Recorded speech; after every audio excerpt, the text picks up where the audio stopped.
Hello everyone, स्वागत है आप सभी का मेरे यूट्यूब चैनल KGX क्लासेस में। दोस्त, डेली की तरह आज भी मैं इंग्लिश का एक शॉर्ट स्टोरी लाया हूँ, जिसके माध्यम से हम लोग इंग्लिश के ग्रामर्स रूल सीखेंगे, वोकैब सीखेंगे, इंग्लिश प्रोनाउंसिएशन सीखेंगे तथा इंग्लिश सेंटेंस का हिंदी में अनुवाद अच्छे से सीखेंगे।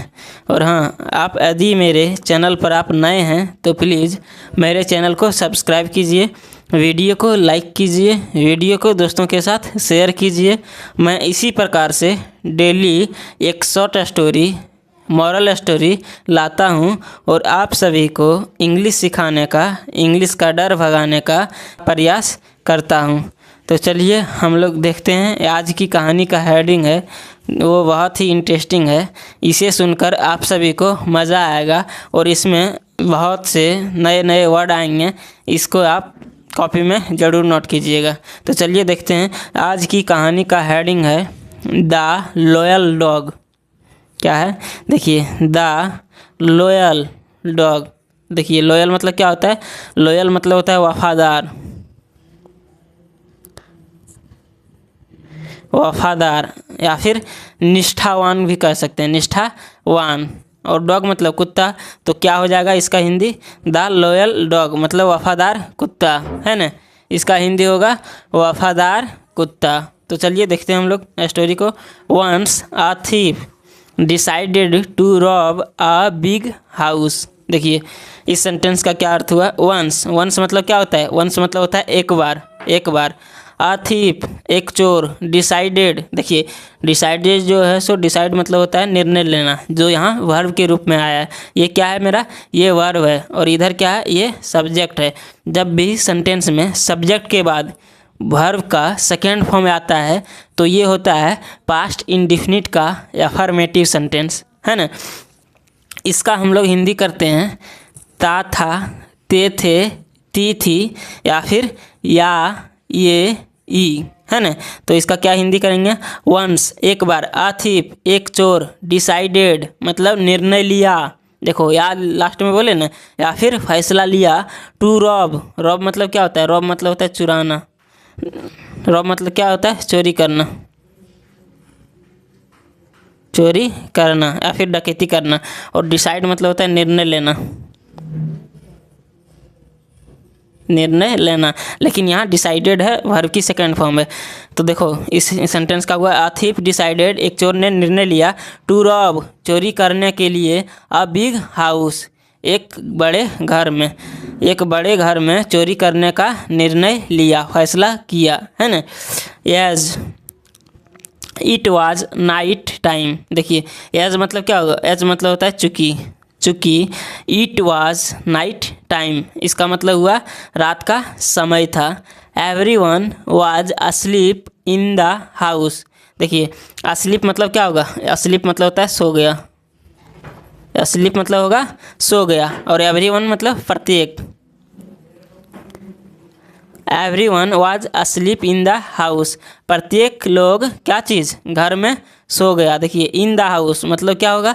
घर में। देखिए, इंग्लिश सेंटेंस का हिंदी में अनुवाद करना बहुत ही आसान है। जब भी सेंटेंस में आपको प्रीपोजिशन देखे, प्रीपोजिशन क्या होता है? जैसे इन, वन, आफ्टर, अपॉन, ऑफ, ये सब क्या है? प्रीपोजिशन है। फॉर, है ना। जब भी प्रीपोजिशन देखे, प्रीपोजिशन के आगे साइड से हिंदी करना शुरू कीजिए। सब्जेक्ट बोलिए, उसके बाद प्रीपोजिशन के आगे साइड जाइए, उसके बाद लास्ट में वर्ब बोलिए। देखिए क्या है? एवरीवन मतलब प्रत्येक घर में सो गया था, है ना। प्रत्येक लोग घर में सो गया था। The thief was about to jump over the gate. देखिए क्या लिखा हुआ है? The thief. देखिए, जंप मतलब क्या होगा? जंप मतलब होता है फांदना। क्या हो जाएगा? फांदना, है ना। तो क्या है? देखिए, द थीफ मतलब चोर, वाज अबाउट टू जंप मतलब फांदने ही वाला था, ओवर द गेट मतलब गेट को, ओवर जो आया है वो गेट के लिए प्रीपोजिशन आया।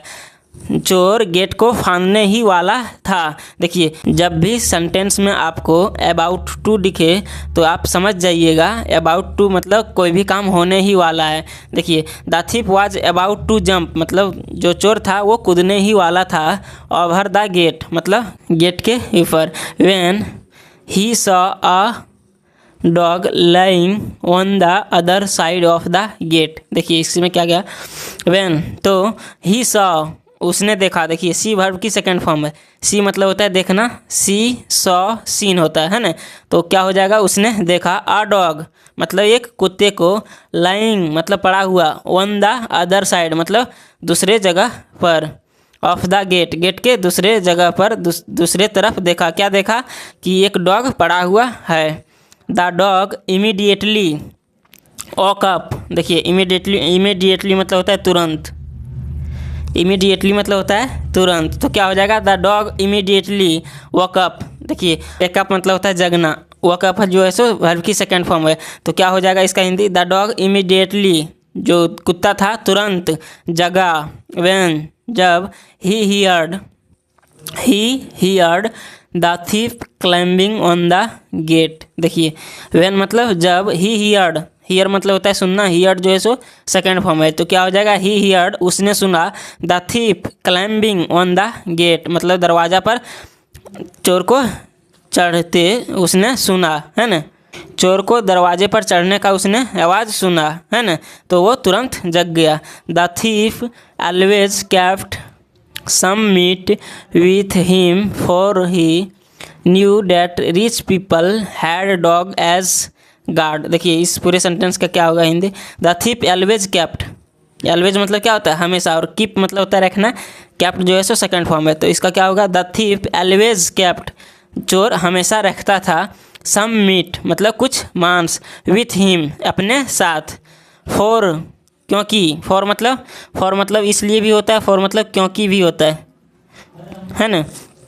तो इसका क्या होगा, क्योंकि ही न्यू। देखिए नो मतलब होता है जानना, न्यू जो है सो सेकंड फॉर्म है। तो क्या हो जाएगा, ही न्यू उसने जानता था, वह जानता था, डैट कि rich people had dogs as guards. देखिए गार्ड्स मतलब क्या होता है, रक्षा करने वाला, गार्ड्स मतलब रक्षक, है ना।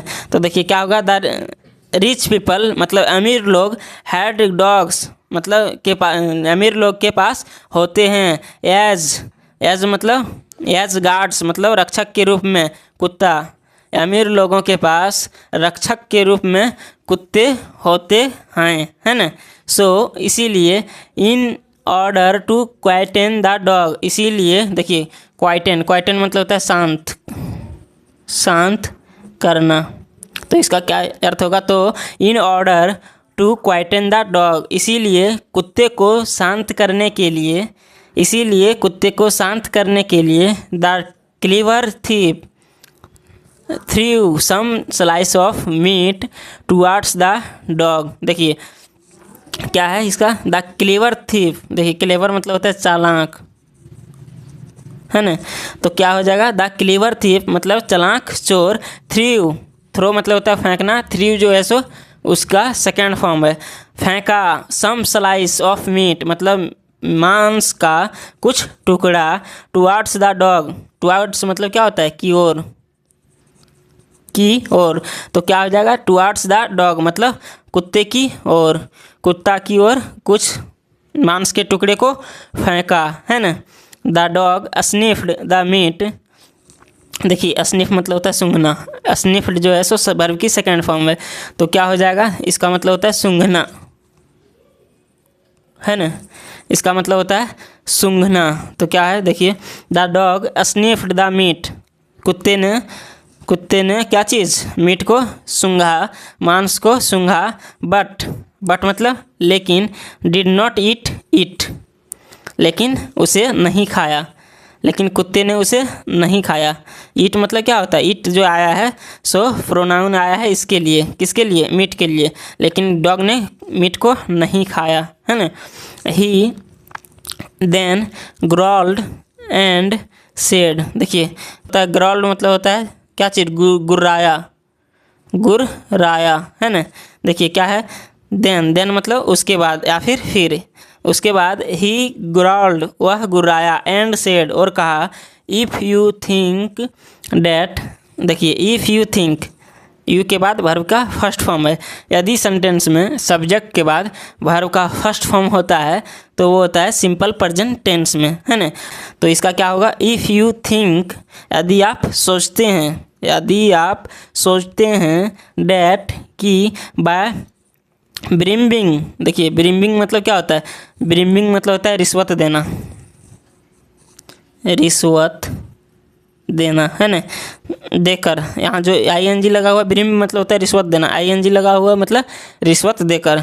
देखिए बाय ब्रिम्बिंग मी मतलब मुझे रिश्वत देकर, you can buy me, you can buy me मुझे खरीद सकते हैं।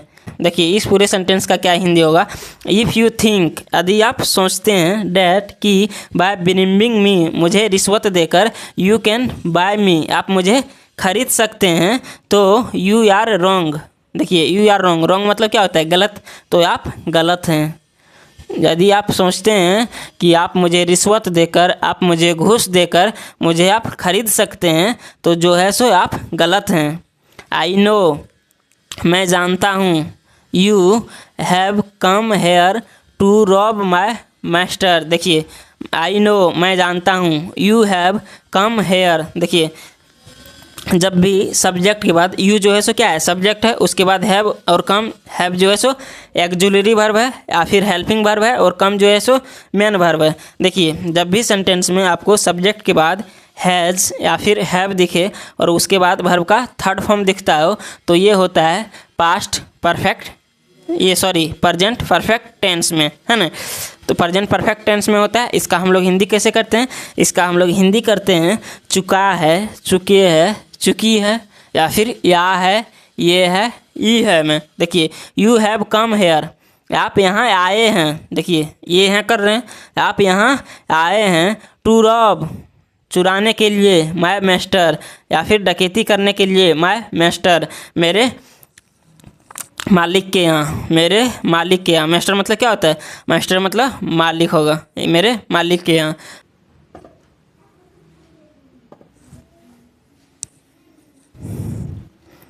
But I will not let you succeed in your plan. देखिए यू नहीं, यहाँ योर होगा, क्या होगा, योर होगा।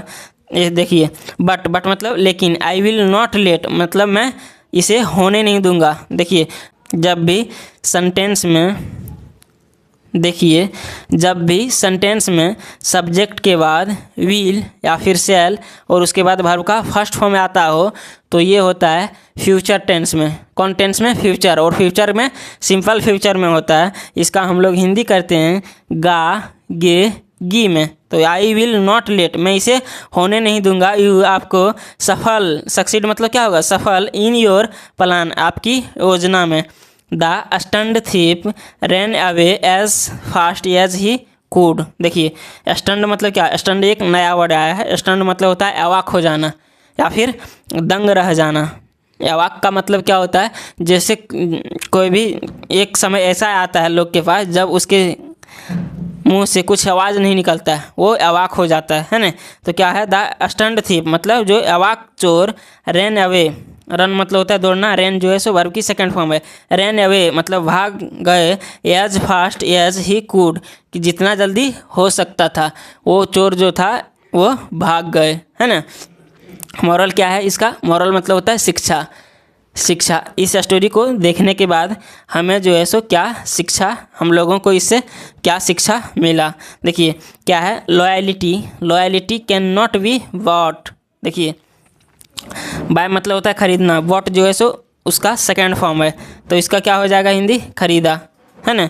देखिए लॉयलिटी, लॉयलिटी मतलब क्या होगा, वफादारी, वफादारी। Loyalty can not be bought मतलब वफादारी नहीं खरीदी जा सकती है। इस पूरे सेंटेंस का हिंदी होगा वफादारी को नहीं खरीदी जा सकती है। तो दोस्त ये स्टोरी आप सभी को कैसा लगा, आप इसे कमेंट में ज़रूर बताइए। मैं इसी प्रकार से डेली एक शॉर्ट स्टोरी, एक मॉरल स्टोरी, एक इंटरेस्टिंग स्टोरी लाऊंगा और आप सभी को इंग्लिश सिखाने का प्रयास करूँगा। तो दोस्त, यदि आप मेरे चैनल पर नए हैं और आपने अभी तक मेरे चैनल को सब्सक्राइब नहीं किए हैं तो प्लीज़ मेरे चैनल को सब्सक्राइब कीजिए, वीडियो को लाइक कीजिए, वीडियो को दोस्तों के साथ शेयर कीजिए, है ना। मैं फिर आपसे मिलूँगा नेक्स्ट वीडियो में। तब तक के लिए जय हिंद। और हाँ, कमेंट में अपना राय ज़रूर बताएं कि वीडियो कैसा लगा। Thank you.